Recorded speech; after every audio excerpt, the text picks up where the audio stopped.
नमस्कार दोस्तों, आप देख रहे हैं HW न्यूज और मेरा नाम है सोनू कनौजिया। अगर आपको ऐसा लग रहा है कि कोरोना का संकट खत्म हो गया है तो आपको अलर्ट हो जाना चाहिए। चीन से जो खबरें आ रही हैं वो चौंका देने वाली हैं, जहां लोगों के कोरोना संक्रमित होने और मौतों के आंकड़े लगातार बढ़ते जा रहे हैं। क्या हो रहा है चीन में, ये आपको एक एक करके बताते हैं, लेकिन उसके पहले आपसे अपील करना चाहूंगा कि आप इस वीडियो को बड़े पैमाने पर शेयर करें।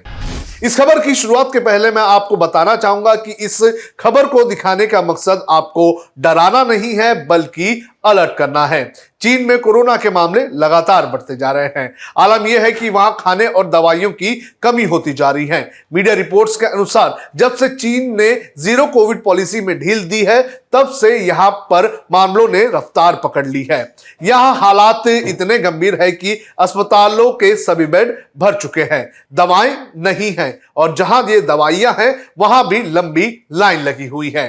मीडिया रिपोर्ट्स में यह भी बताया जा रहा है कि लोगों की चलते चलते, ऑफिस में काम करते करते, बाजार में सब्जी खरीदते खरीदते मौतें होती जा रही हैं। बीजिंग में शमशानों में 24 घंटे अंतिम संस्कार किए जा रहे हैं। हालात इतने बदतर हो चुके हैं कि अंतिम संस्कार के लिए वेटिंग लिस्ट 2000 तक पहुंच चुकी है।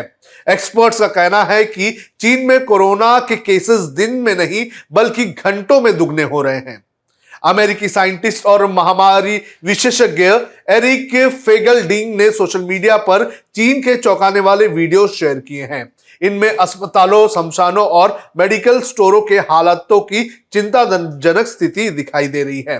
उन्होंने कोरोना पर बड़ी चिंता जताते हुए कहा है कि 90 दिनों में चीन में 60% आबादी और दुनिया की 10% आबादी जो है वो कोरोना से संक्रमित हो जाएगी। करीब 10 लाख लोगों की मौत हो जाएगी, ऐसी भी आशंका जताई गई है। एरिक फेंगलडिंग ने चीन की सरकार को ही इसका जिम्मेदार ठहराया है।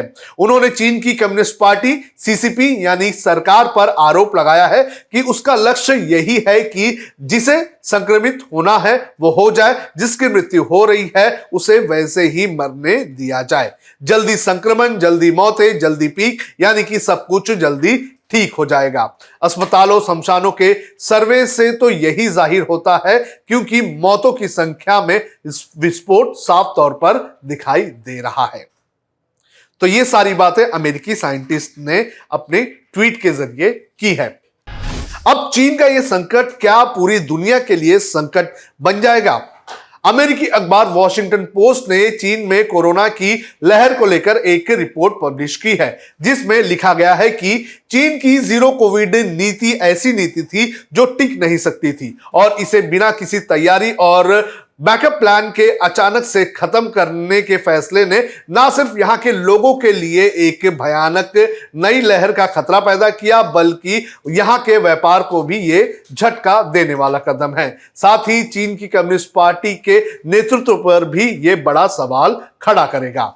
इसके आगे इस रिपोर्ट में लिखा गया है कि संभव है कि यह नया संकट पूरी दुनिया को हिलाकर रख देगा, जैसा कि वुहान में होने वाले आउटब्रेक ने 3 साल पहले पूरी दुनिया को ठप कर दिया था। चीन में जो होता है वो जरूरी नहीं कि उसका असर चीन तक ही सीमित रहे। रिपोर्ट में आगे कहा गया है कि शी जिनपिंग सरकार ने पूरे कोरोना के समय कठोर कोविड नीति अपनाई, टेस्ट किए, जबरन लोगों को क्वारंटीन किया, लेकिन 7 दिसंबर को सरकार ने नियमों में बड़ी ढील दे दी और कहा कि सब कुछ कंट्रोल में है। लेकिन अभी जो हालात हैं उनसे जाहिर है कि बात उसके काबू में नहीं है।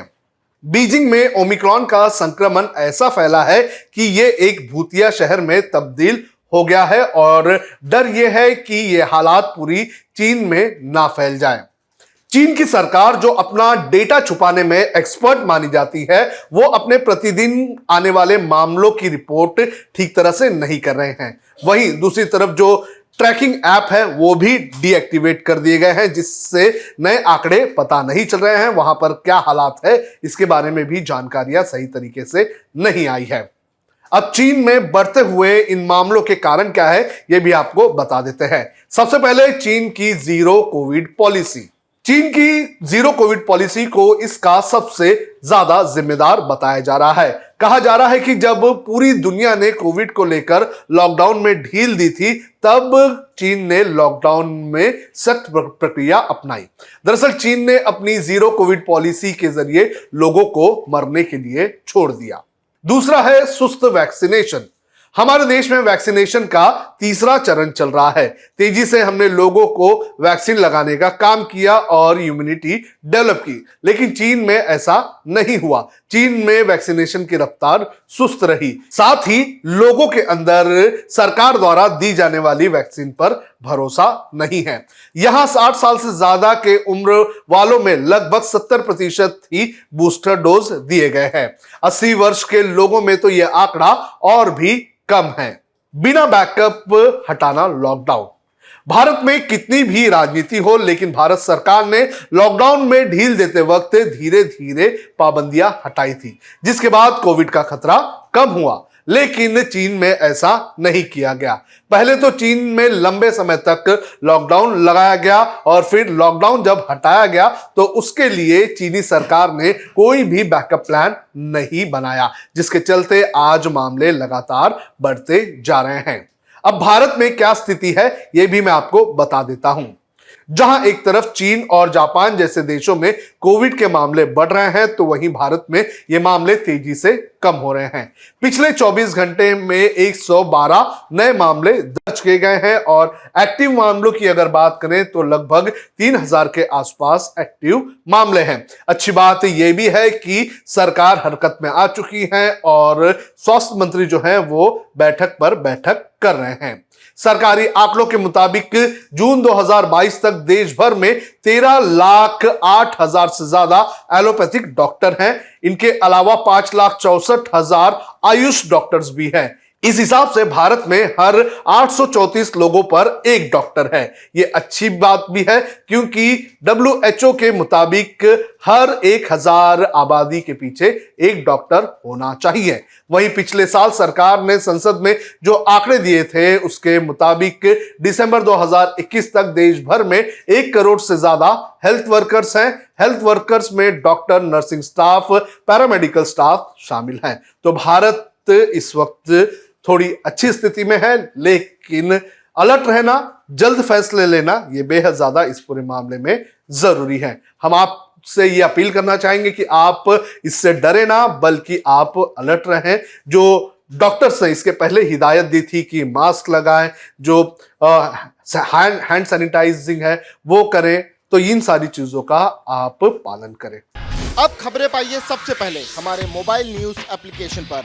एंड्रॉइड या iOS प्लेटफॉर्म पर जाइए, HW न्यूज नेटवर्क को सर्च कीजिए, डाउनलोड कीजिए और अपनी सुविधानुसार भाषा का चयन कीजिए। खबरों की भीड़ में अपने काम की खबर पाते रहिए।